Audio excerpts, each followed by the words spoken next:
The year is 1945. World War II, a conflict of unprecedented devastation, has just ended. The world grapples with the horrors of Hiroshima and Nagasaki. The atomic bomb, a terrifying new weapon, has irrevocably changed the course of history. Its destructive power is unmatched, capable of obliterating entire cities in a blinding flash. The world enters the atomic age, forever marked by the potential for unimaginable destruction. In the aftermath of the war, a new world order emerges. The United States, armed with its newfound nuclear capability, becomes a global superpower.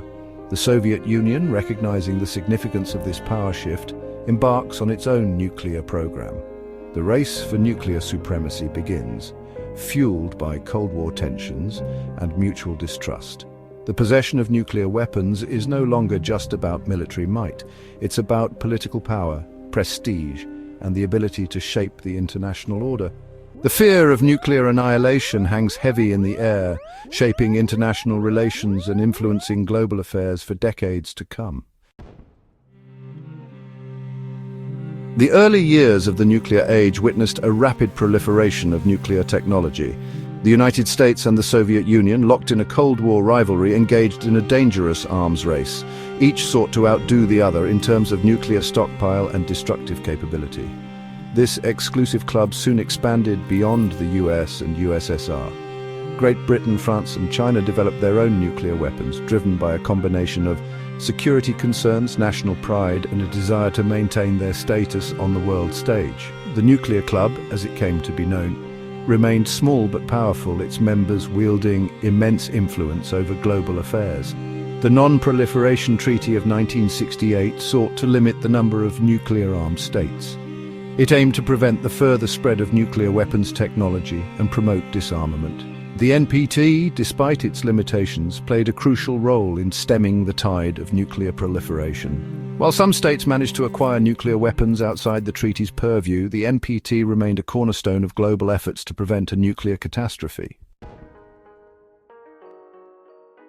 The rise of nuclear weapons coincided with a period of significant change in the Muslim world. Many Muslim-majority countries were emerging from colonialism, grappling with issues of national identity, political instability, and economic development. Despite the turbulent geopolitical landscape, a curious pattern emerged. While several nations acquired nuclear weapons, Muslim-majority countries, with one notable exception, refrained from joining the nuclear club.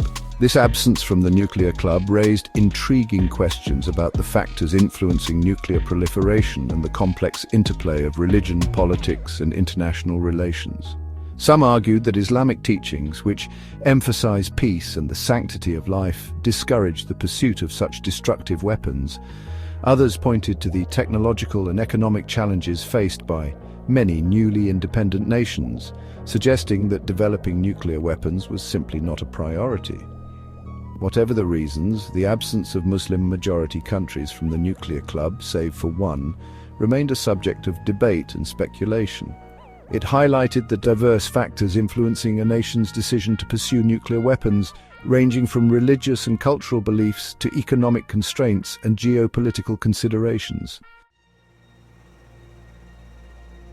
Pakistan's journey to becoming a nuclear power is unique and revealing. Born out of the tumultuous partition of British India in 1947, Pakistan faced immediate security threats from its larger and more powerful neighbor, India. This sense of vulnerability, coupled with a desire to assert itself on the world stage, fueled Pakistan's nuclear ambitions. Pakistan's nuclear program was shrouded in secrecy, operating in the shadows for decades. The 1971 war with India, which resulted in the creation of Bangladesh, proved to be a turning point. The defeat further fueled Pakistan's determination to acquire a nuclear deterrent. It saw nuclear weapons as the ultimate guarantor of its security and a way to achieve strategic parity with India. Pakistan's nuclear tests in 1998, conducted in response to India's own nuclear tests, sent shockwaves through the international community. The world condemned Pakistan's actions, imposing sanctions and expressing deep concern over the nuclearization of South Asia. Pakistan, however, defended its decision, arguing that it was essential for its survival in a hostile neighborhood.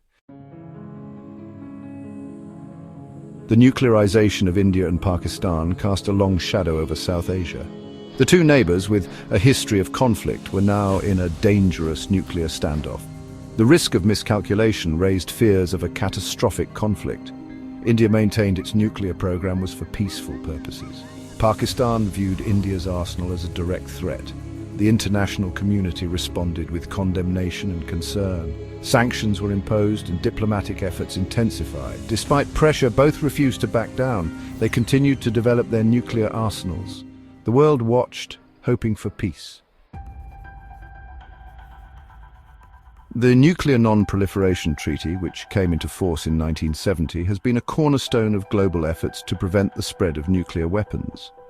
The treaty divides states into two categories: nuclear weapon states, those that had tested nuclear devices before 1967, the United States, USSR, United Kingdom, France and China, and non-nuclear weapon states. Non-nuclear weapon states that join the NPT agree not to develop or acquire nuclear weapons. In exchange, they gain access to peaceful nuclear technology for energy, medicine and other applications. The treaty also commits the nuclear weapon states to work towards nuclear disarmament, although progress on this front has been slow and contentious. For Muslim-majority countries considering the nuclear option, the NPT presents a significant hurdle. Joining the treaty means foregoing the pursuit of nuclear weapons, a step many view as surrendering a vital security guarantee. The perceived double standard inherent in the treaty, with its distinction between nuclear weapon states and non-nuclear weapon states, further fuels resentment and complicates the non-proliferation regime. The NPT, despite its limitations, has played a crucial role in preventing the widespread proliferation of nuclear weapons. Developing and maintaining a nuclear weapons program is a costly and technologically challenging endeavor. It requires a sophisticated industrial base, a highly skilled workforce, and access to sensitive technologies and materials.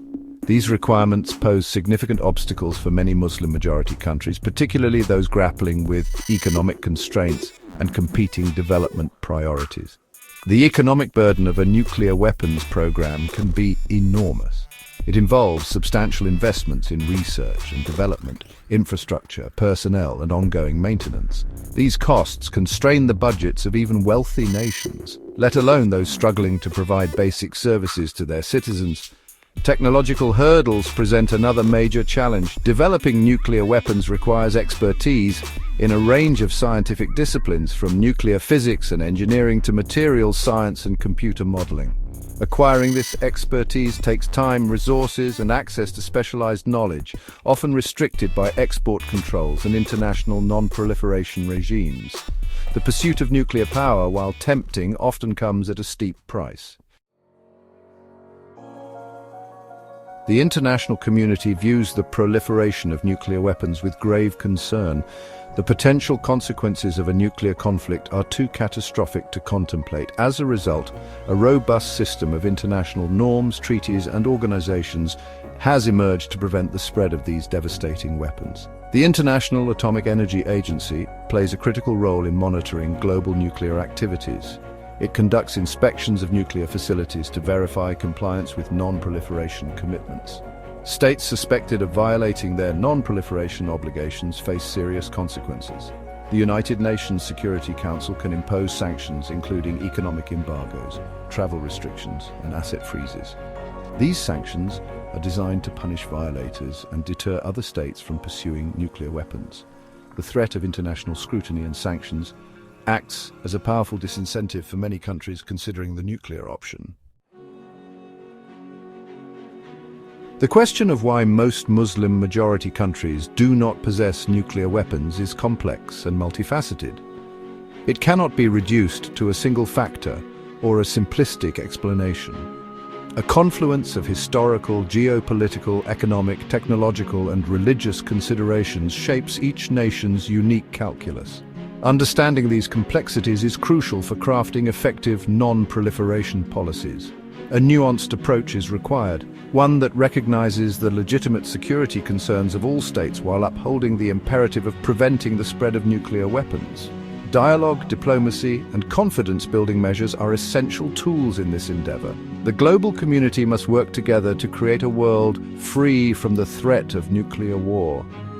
This requires strengthening the non-proliferation regime, promoting disarmament, and addressing the root causes of conflict and insecurity that drive states to seek nuclear weapons in the first place.